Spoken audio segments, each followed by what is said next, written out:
Hi ಎಲ್ಲರಿಗೂ ನಮಸ್ಕಾರ. ಸಾಯಿ ಶಕ್ತಿ life style YouTube ಚಾನಲ್ಗೆ ತಮಗೆಲ್ಲರಿಗೂ ಪ್ರೀತಿಪೂರ್ವಕ ಸ್ವಾಗತ. ಇವತ್ತು ಸೋಯಾಬೀನ್ ಗ್ರೇವಿಯನ್ನು ಹೇಗೆ ಮಾಡೋದು ಅಂತ ನೋಡ್ಕೊಂಬರೋಣ. ತುಂಬ ಟೇಸ್ಟಿಯಾಗಿ ಬರುತ್ತೆ. ಈ ವಿಧಾನದಲ್ಲಿ ಮಾಡಿದ್ರೆ ರೈಸ್ ಜೊತೆ, ರೊಟ್ಟಿ ಜೊತೆ, ಇದು ಚಪಾತಿ ಜೊತೆ ತುಂಬ ಚೆನ್ನಾಗಾಗುತ್ತೆ. ಸೊ ಮೊದಲನೇದಾಗಿ ನಾನು ಸ್ವಲ್ಪ ನೀರು ತಗೊಂಡಿದ್ದೀನಿ. ಅದಕ್ಕೆ ಸೋಯಾಬೀನನ್ನು ಹಾಕಿ ಚೆನ್ನಾಗಿ ತೊಳ್ಕೊಳ್ತಾ ಇದ್ದೀನಿ. ಇದು ಚೆನ್ನಾಗಿ ತೊಳ್ಕೊಂಡು ಅದಾದಮೇಲೆ ನೆನೆಸಿಟ್ಕೊಳ್ಳೋಣ.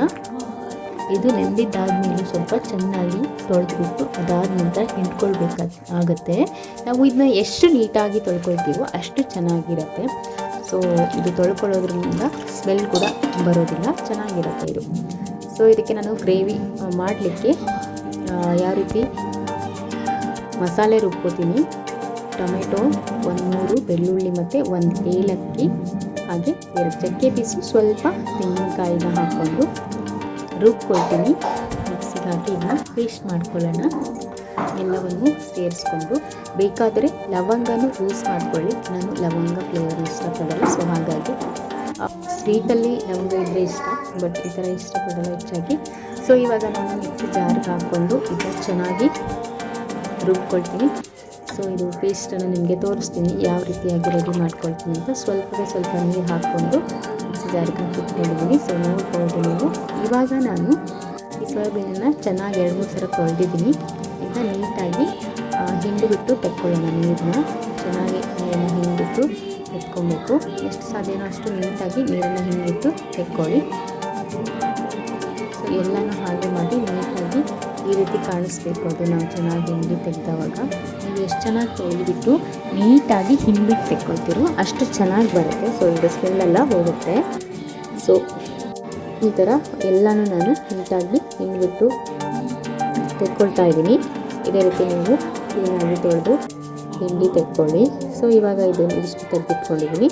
ಇವಾಗ ನಾನು ಒಂದು ಬಾಣಲೆ ಇಟ್ಕೊಂಡು ಆ ಬಾಣಲೆಗೆ ಸ್ವಲ್ಪ ಎಣ್ಣೆಯನ್ನು ಹಾಕ್ಕೊಳ್ತೀನಿ. ಯಾಕೆಂದರೆ ಸೋಯಾಬೀನನ್ನು ಸ್ವಲ್ಪ ಫ್ರೈ ಮಾಡ್ಕೊಳ್ಬೇಕಾಗುತ್ತೆ. ಇವಾಗ ಅಷ್ಟೊಂದು ಚೆನ್ನಾಗಿ ಅನಿಸಲ್ಲ. ಸೊ ಫ್ರೈ ಮಾಡ್ಕೊಳ್ಬೇಕು. ಇವಾಗ ನಾನು ಬಾಣಲೆನ ಇಟ್ಟಿದ್ದೀನಿ. ಎಣ್ಣೆ ಸ್ವಲ್ಪ ಬಿಸಿ ಆಗ್ತಾಯಿದೆ. ಇದಕ್ಕೆ ನಾನು ಸೋಯಾಬೀನನ್ನು ಹಾಕ್ಬಿಟ್ಟು ಇದಕ್ಕೆ ಇದನ್ನ ಸೇರಿಸ್ಕೊಳ್ತೀನಿ. ಅದಾದಮೇಲೆ ಸ್ವಲ್ಪ ಉಪ್ಪು ಮತ್ತು ಸ್ವಲ್ಪ ಹಳದಿ ಪೌಡರನ್ನು ಇದಕ್ಕೆ ಹಾಕ್ಕೊಂಡು ಚೆನ್ನಾಗಿ ಫ್ರೈ ಮಾಡ್ಕೊಳ್ತೀನಿ. ಇದಕ್ಕೆ ಸ್ವಲ್ಪ ಹಳದಿ ಪೌಡರನ್ನು ಸೇರಿಸ್ಕೊಳ್ತಾ ಇದ್ದೀನಿ. Turmeric powder. ಸೊ ಇದಾದ ನಂತರ ಇದನ್ನ ಚೆನ್ನಾಗಿ ಫ್ರೈ ಮಾಡ್ಕೊಳ್ತೀನಿ. ಒಂದು 10 ನಿಮಿಷ ಚೆನ್ನಾಗಿ ಫ್ರೈ ಮಾಡ್ಕೊಳ್ಳೋಣ.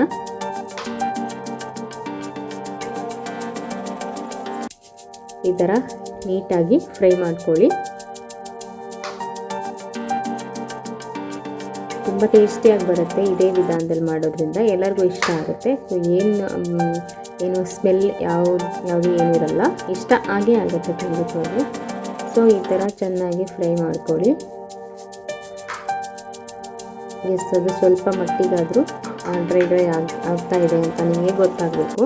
ಆ ಥರ ಚೆನ್ನಾಗಿ ಫ್ರೈ ಮಾಡ್ಕೊಳ್ಳಿ. ಸ್ವಲ್ಪ ಮಟ್ಟಿಗೆ ಕೆಳಗೆ ಹಿಡಿಯುತ್ತೆ, ಪರವಾಗಿಲ್ಲ. ಅದನ್ನ ನೀಟಾಗಿ ಮಾಡ್ತಾ ಚೆನ್ನಾಗಿ ಫ್ರೈ ಮಾಡ್ಕೊಳ್ಳಿ. ಈ ಥರ ನೀವು ಎಷ್ಟು ಚೆನ್ನಾಗಿ ಫ್ರೈ ಮಾಡ್ಕೊಂಡ್ರಿ ಅಷ್ಟು ಚೆನ್ನಾಗಿ ಆಗುತ್ತೆ ಅದು. ಸೊ ಈ ಥರ ನಾನು ಫ್ರೈ ಮಾಡ್ಕೊಳ್ತಾ ಇದ್ದೀನಿ. ಗೊತ್ತಾಗಲಿ ಅಂತ ಹೇಳ್ಬಿಟ್ಟು ನೀಟಾಗಿ ಈ ಥರ ಮಾಡ್ಕೊಳ್ತಾ ಇದ್ದೀನಿ. ಸೊ ಇದು ತಳ ಹಿಡಿಲಿಕ್ಕೂ ಸ್ಟಾರ್ಟ್ ಆಗಿದೆ. ಇವಾಗ ಇಷ್ಟು ಸಾಕಾಗಿದೆ. ಸೊ ಇದನ್ನ ನಾನು ತೆಗೆದಿಟ್ಟಿದ್ದೀನಿ. ಇವಾಗ ಮತ್ತೆ ಬಾಣಲಿನ ಇಟ್ಬಿಟ್ಟು ಆ ಬಾಣಲೆಗೆ ಸ್ವಲ್ಪ 1-2 ಸ್ಪೂನಷ್ಟು ಕುಕ್ಕಿಂಗ್ ಆಯಿಲನ್ನು ಹಾಕ್ಕೊಳ್ತೀನಿ. ಕುಕ್ಕಿಂಗ್ ಆಯಿಲನ್ನು ಸೇರಿಸ್ಕೊಳ್ತಾ ಇದ್ದೀನಿ. ಸ್ವಲ್ಪ ಜಾಸ್ತಿನೇ ಕುಕ್ಕಿಂಗ್ ಆಯಿಲನ್ನು ತಗೊಳ್ಳಿ ಇದಕ್ಕೆ.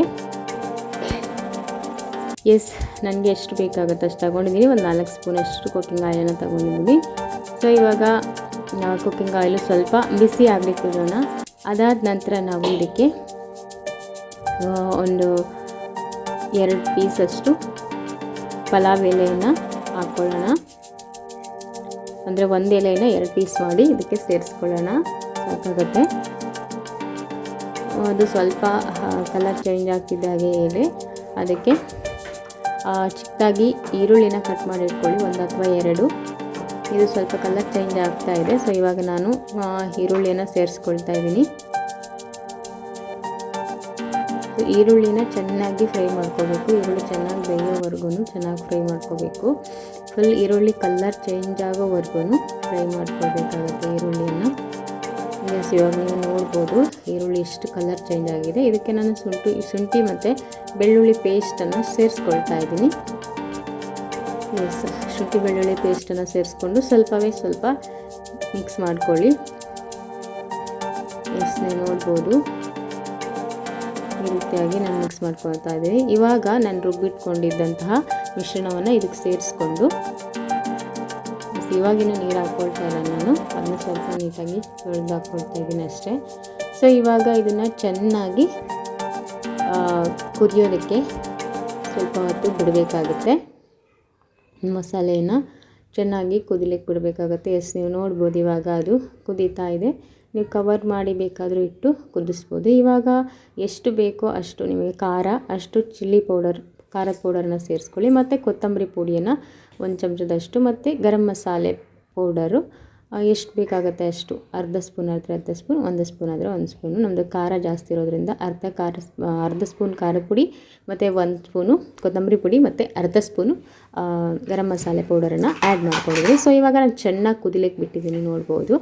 ಇದೇ ರೀತಿ ಕುದಿಲಿಕ್ಕೆ ಬಿಡಿ. ಇದು ಚೆನ್ನಾಗಿ ಕುದ್ದಿದ ಮೇಲೆ ಸ್ವಲ್ಪ ಗಟ್ಟಿ ಆಗ್ತಾ ಇದೆ. ಎಷ್ಟು ಚೆನ್ನಾಗಿ ಕುದೀತಾ ಇದೆ ನೋಡಿ. ಈ ಥರ ಚೆನ್ನಾಗಿ ಕುದಿಲಿಕ್ಕೆ ಬಿಡಬೇಕು. ಈ ಥರ ಕುದ್ದಿದ್ದಾದಮೇಲೆ ನೀವೇನು ಮಾಡಬೇಕಾಗುತ್ತೆ ಅಂದರೆ ಸ್ವಲ್ಪ ಗ್ಯಾಸನ್ನು ಚಿಕ್ಕದಾಗಿ ಇಟ್ಕೊಳ್ಳಿ. ಚಿಕ್ಕದಾಗಿ ಇಟ್ಕೊಂಡು ಇದಕ್ಕೆ ಸ್ವಲ್ಪ ಗಟ್ಟಿ ಆಗ್ತಾಯಿದೆ. ಇದಕ್ಕೆ ಸೋಯಾಬೀನನ್ನು ಆ್ಯಡ್ ಮಾಡ್ಕೊಳ್ಳೋಣ. ಎಸ್, ಆ್ಯಡ್ ಮಾಡಿಕೊಂಡು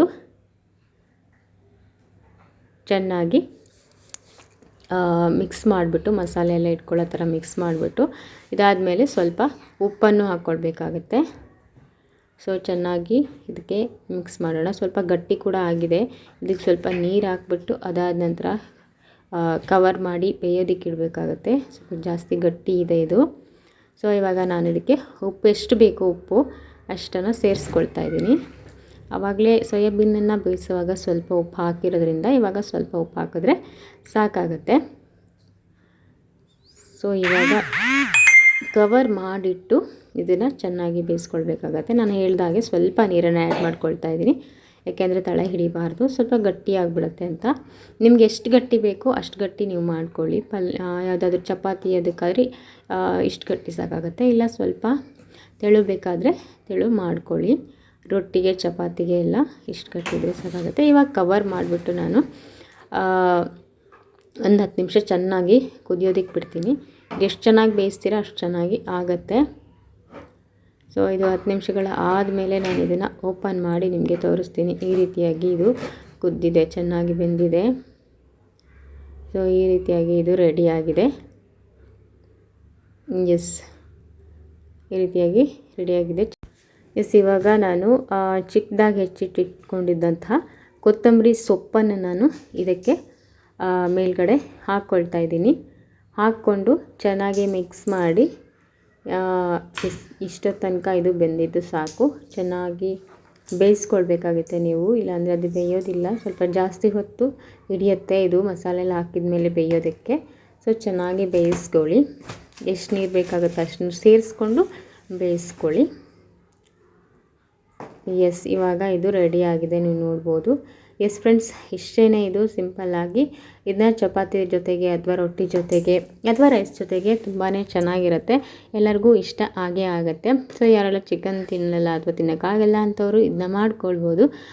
ಚಿಕನ್ ಥರನೇ ಅನಿಸುತ್ತೆ ಇದನ್ನ ತಿನ್ನುವಾಗ. ಸೊ ನಿಮಗೆ ಇಷ್ಟ ಆದರೆ ದಯವಿಟ್ಟು ಲೈಕ್ ಮಾಡಿ, ಹಾಗೆ ಕಮೆಂಟ್ ಮಾಡಿ. ಜೊತೆಗೆ ಯಾರೆಲ್ಲ ಸಬ್ಸ್ಕ್ರೈಬ್ ಮಾಡ್ಕೊಳ್ಳದೆ ನೋಡ್ತಾ ಇದ್ದೀರಾ, ದಯವಿಟ್ಟು ಸಬ್ಸ್ಕ್ರೈಬ್ ಮಾಡಿಕೊಂಡು ಸಪೋರ್ಟ್ ಮಾಡಿ ಅಂತ ಹೇಳಲಿಕ್ಕೆ ಇಷ್ಟಪಡ್ತೀನಿ. ಹಾಗೆ ಇನ್ನೊಂದು ಅದ್ಭುತವಾದ ವಿಡಿಯೋ ಜೊತೆಗೆ ಮತ್ತೆ ನಿಮ್ಮ ಮುಂದೆ ಬರ್ತೀನಿ ಅಂತ ಹೇಳ್ತಾ, ಎಸ್, ಥ್ಯಾಂಕ್ಸ್ ಫಾರ್ ವಾಚಿಂಗ್.